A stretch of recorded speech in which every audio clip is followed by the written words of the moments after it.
किसी ने हंगामा उतरा तो सब हमारे चेयरमैन साहब भी हवाई जहाज लेकर के गए, लेकिन खोदा पाड़ निकली चुईया, वहां कुछ मिला ही नहीं, वहां कुछ नहीं मिला। इसी तरह से कहना चाहता हूं कि ये जो विवाद वाली स्थिति में आपने डेजिग्नेटेड ऑफिसर का प्रावधान किया, लेकिन उसके सामने ये नहीं लिखा कि ये कब तक तय करेगा।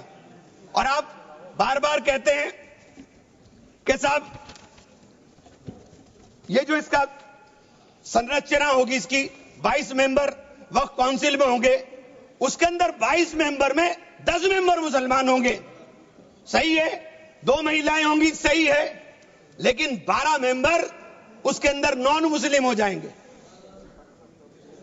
वक्फ बोर्ड के अंदर पूरा का पूरा बहुमत गैर मुस्लिम भाइयों का हो जाएगा। मुझे इससे मतलब नहीं, क्योंकि मैंने अभी कहा कि भाई आप दूसरे जो ट्रस्ट हैं या जो दूसरे धर्म के ट्रस्ट हैं, उनके अंदर क्या आप दूसरे धर्म के लोगों को शामिल करने की अनुमति देंगे? नहीं है। काशी विश्वनाथ ट्रस्ट है उत्तर प्रदेश के अंदर, उसका अध्यक्ष पदेन अध्यक्ष जिलाधिकारी होता है, लेकिन उसमें एक क्लॉज लिखा हुआ है कि अगर किसी समय कोई जिलाधिकारी मुसलमान होगा तो उससे नीचे का या उससे ऊपर का अधिकारी उसका पदेन चेयरमैन होगा।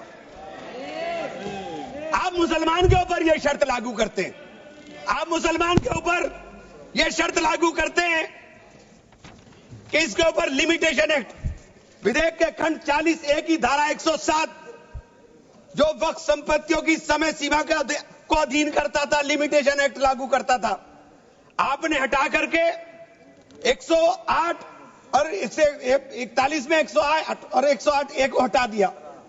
1995 का जो वक्फ अधिनियम है उसकी प्रायज्यता पर रोक लगा दी थी, जिसका अर्थ है कानूनी दावों के समय पाबंदी के बिना आगे बढ़ाया जा सकता है। अब आपने रास्ता खोल दिया वक्फ प्रॉपर्टीज के ऊपर मुकदमों के लिए। जो वक्फ प्रॉपर्टी पर कब्जा बैठ करे हुए लोग हैं, अब वो कब्जा धारक जाकर के एडवर्स पोजेशन का दावा कर सकता है और मालिकाना हक हासिल करने की बात कर सकता है। आपने जो अपराध करने वाले लोग हैं, जो कब्जा करने वाले लोग हैं, वो पहले गैर जमानती हुआ करता था, आपने उसे जमानती कर दिया, आपने उसे अधिकार दे दिया कि तुम कुछ भी करो, तुम्हें जमानत कराने की जरूरत नहीं है। तो आपने तो पूरा का पूरा खुला मैदान उसके सामने खड़ा कर दिया। आपने बार बार कहा कि हम लोग मुसलमानों के हक की बात कर रहे हैं। आप मुझे एक ट्रस्ट बता दिए, कोई दूसरा, कोई एक संस्था बता दीजिए जिसके अंदर जो धार्मिक के नाम पर हो और उसके अंदर लिमिटेशन एक्ट ना हो। हमारे ऊपर से हटा रहे हैं, हमारे ऊपर से हटा रहे हैं, बाकी सबको छूट मिलेगी। और ये छूट भी टेम्परेरी है, क्योंकि आपके कानून के जरिए नजर सब समुदाय के जो जमीनें हैं, जो ट्रस्टों के पास पैसा है, उसके ऊपर लगी हुई है। हमारी जमीन, ये बार बार वामसी पोर्टल का जिक्र हो रहा था, वामसी पोर्टल में प्रॉपर्टी 4,90,000 से एकदम मंत्री जी ने, माननीय मंत्री जी ने कहा 7 लाख कुछ चली गई। तो ये प्रॉपर्टी कोई वक्त नहीं की गई किसी ने। ये जो वामसी पोर्टल के ऊपर दर्ज हुई संपत्ति, कब्रिस्तान के अंदर वसूगा, एक प्रॉपर्टी वसूगा, एक प्रॉपर्टी मस्जिद, एक प्रॉपर्टी में खबर, एक ही प्रॉपर्टी की 3-3, 4-4 बना दी। और आपने बता दिया कि वामसी पोर्टल ने, और 10 साल माने मंत्री जी, 10 साल का बहुत समय होता है। जो काम आप 10 साल में पूरी संपत्तियों का रजिस्ट्रेशन नहीं कर सके, मान्यवर प्लीज सब प्लीज आप मान्य नहीं, वामसी पोर्टल पर आपने बार बार 10 साल में काम नहीं कर सके। आप कह रहे हैं कि 6 महीने के अंदर सारी संपत्तियों का रजिस्ट्रेशन करा लेना, और सारी संपत्तियों का अगर रजिस्ट्रेशन नहीं होगा तो वो संपत्तियां वक्फ की नहीं बचेंगी। रजिस्ट्रेशन कौन करेगा?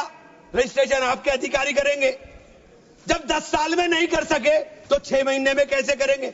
और ये पूरी तरीके से संविधान विरोधी कानून है। साथ अनुच्छेद 14, अनुच्छेद 16, अनुच्छेद 26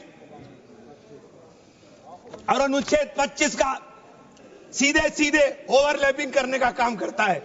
आपसे अनुरोध है कि माननीय 2 मिनट का समय और दे दें। ये बार बार कहते हैं कि प्रैक्टिसिंग मुस्लिम। आप एक बात बता दीजिए, आप प्रैक्टिसिंग मुस्लिम की बात कर रहे हैं, आप किस तरह तय करेंगे कौन प्रैक्टिसिंग मुस्लिम है? ये कौन बताएगा कि आपकी क्या परिभाषा है प्रैक्टिसिंग मुस्लिम की?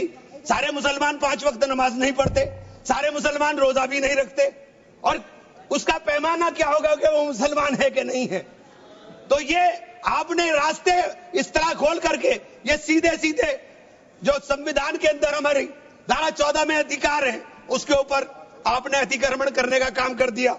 मैं आप लोग एक माननीय चेन्नप्पा रेड्डी के एक कथन को जरूर कहना चाहूंगा। हमारी परंपरा में सहिष्णुता सिखाती है, हमारा संविधान, यह संविधान हमें सहिष्णुता का अभ्यास कराता है, हमें इसे कमजोर नहीं करना चाहिए। यही संरक्षण दे रहा है हमें।